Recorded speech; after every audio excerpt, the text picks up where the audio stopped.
নমস্কার, people voice নিউজে আপনাদের সবাইকে স্বাগত। এবার কি পার্থ চট্টোপাধ্যায় আর সুজয় কৃষ্ণ ভদ্ররও জামিন পাওয়ার পালা? পরের বছর তারা কি নিজের বাড়িতে ফিরে যাবেন 2025-এর জানুয়ারিতেই? নিয়োগ দুর্নীতি নিয়ে তোলপাড় হয়েছিল এই রাজ্য। সিবিআই এবং ইডি তদন্ত এখনো চলছে।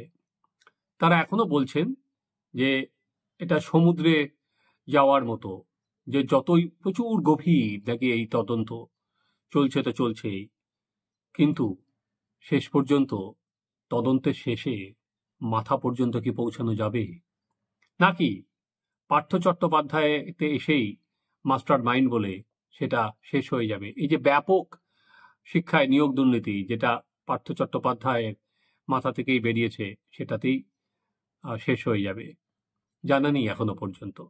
কারণ এখনো পর্যন্ত পার্থ চট্টোপাধ্যায়ের উপরে কিন্তু কেন্দ্রীয় তদন্তকারী সংস্থা এখনো পর্যন্ত যায়নি। ঠিক একইভাবে আপনাদের মনে আছে কালীঘাটের কাকু সুজয় কৃষ্ণ ভদ্রকে নিয়েও তোলপাড় হয়েছিল বাংলা। সুজয় কৃষ্ণ ভদ্র নিজে তিনি বলেছিলেন তার মনিব পর্যন্ত কেউ পৌঁছাতে পারবে না সুজয় কৃষ্ণ ভদ্র। তো সুজয় কৃষ্ণ ভদ্র গ্রেপ্তার হলো এবং তারও জামিনের বিরোধিতা করেছে ইডি, কিন্তু সেটা আদালত এখনো পর্যন্ত রায়দান স্থগিত রেখেছে। কি আছে এই দুজনের ভাগ্যে? এরা যদি জামিন পেয়ে যান তাহলে বিচার প্রক্রিয়া যেভাবে এগোচ্ছে, আবার একটা সারদা, রোজ ভ্যালি, সেরকমভাবে এই শিক্ষক নিয়োগ দুর্নীতির মামলাও সেই গতিতে, সেই আর কি বলা যেতে পারে ফাইলের স্তূপের মধ্যে চলে যাবে না তো? বরং চলুন আমরা এক নজরে দেখে নিই পার্থ চট্টোপাধ্যায় এবং সুজয় কৃষ্ণ ভদ্রর জামিনটা কি অবস্থায় দাঁড়িয়ে আছে। কি আছে রাজ্যের প্রাক্তন শিক্ষামন্ত্রী পার্থ চট্টোপাধ্যায়ের ভাগ্যে? নিয়োগ দুর্নীতিতে সিবিআই এর করা মামলায় রাজ্যের প্রাক্তন শিক্ষামন্ত্রী পার্থ চট্টোপাধ্যায় সহ 9 জনের জামিন নিয়ে একমত হয়নি কলকাতা হাইকোর্টের ডিভিশন বেঞ্চের দুই বিচারপতি দুরকম রায় দেন। এবার হাইকোর্টের প্রধান বিচারপতি টি.এস. শিবগামনম এই মামলাটি পাঠিয়েছেন বিচারপতি তপব্রত চক্রবর্তীর বেঞ্চে। একক বেঞ্চেই মামলাটি শুনবেন তিনি। সেখানে পার্থ চট্টোপাধ্যায় সহ 5 জনের জামিনের আবেদনের ফয়সালা হবে। এখন তাহলে বলা যেতে পারে পার্থ চট্টোপাধ্যায়ের ভবিষ্যৎ এখন বিচারপতি চক্রবর্তীর সিদ্ধান্তের ওপর নির্ভরশীল। আপনাদের মনে আছে, সেটা হয়তো পার্থ সহ যে 5 জনের জামিনের বিরোধিতা করেছিলেন বিচারপতি সিংহ রায়, তিনি কেন বিরোধিতা করেছিলেন? তিনি বলেছিলেন এই সংক্রান্ত মামলার তথ্য দেখে বিচারপতি বলেছিলেন রাজ্য সরকারের এক অংশ অভিযুক্তদের পরোক্ষভাবে বাঁচাতে চাইছে। এই পরিস্থিতিতে তারা জামিন পেলে বিষয়টি দুর্ভাগ্যের হবে। দ্বিতীয়ত, বিচারপতি অপূর্ব সিংহ রায় জানিয়েছিলেন নিয়োগ মামলায় কেউ তাকে এমন কোনো তথ্য দেখাতে পারেনি যাতে মনে হচ্ছে সিবিআই ট্রায়াল শুরু করতে অযথা দেরি করছে, ফলে কেন্দ্রীয় সংস্থার দেরির কারণে প্রার্থীরা জেলে, তা মনে করেননি বিচারপতি। তৃতীয়ত, বিচারপতির পর্যবেক্ষণ ছিল সমস্ত নিয়োগ দুর্নীতিতে মাস্টার মাইন্ড এই 5 জন, এদের দ্বারাই দুর্নীতি সংঘটিত হয়েছে।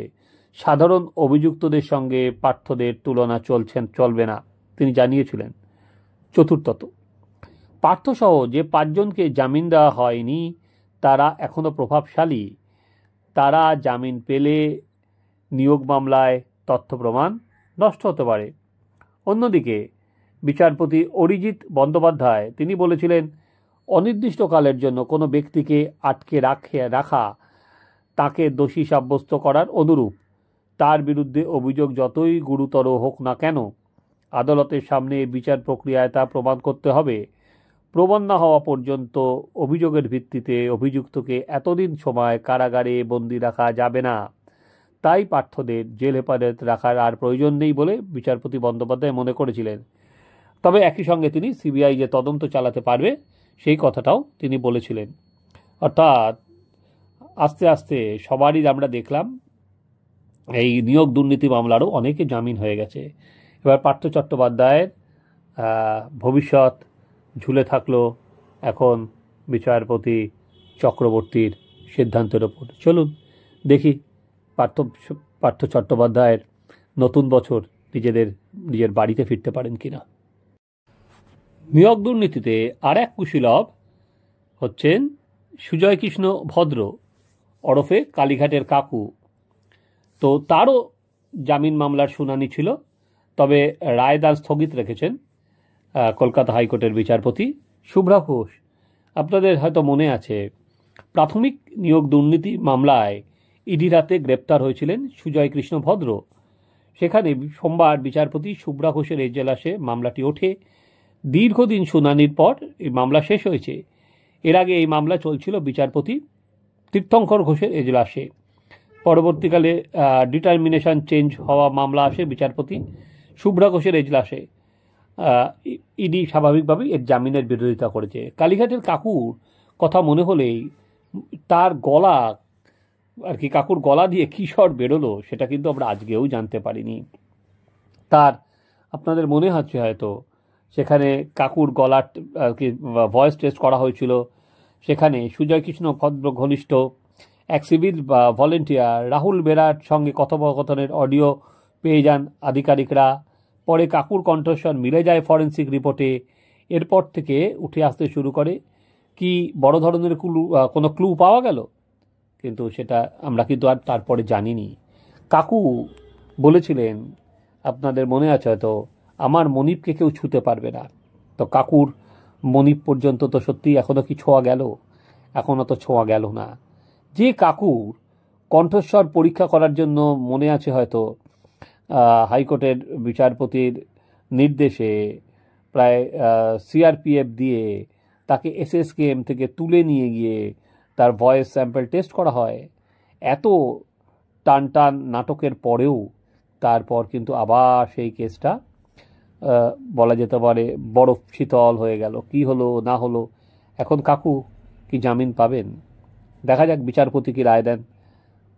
পার্থ চট্টোপাধ্যায় এবং কালীঘাটের কাকু, যাদের একদিন তোলপাড় হয়েছিল এ রাজ্য নিয়োগ দুর্নীতিতে, যাদের কাণ্ড কারখানা নিয়ে, এবার অবশেষে কি তাদেরও জামিন মিলবে এই বছরের মধ্যেই? আপনারা দেখতে থাকুন আমাদের চ্যানেল সাবস্ক্রাইব করুন, আপনাদের মতামত জানান।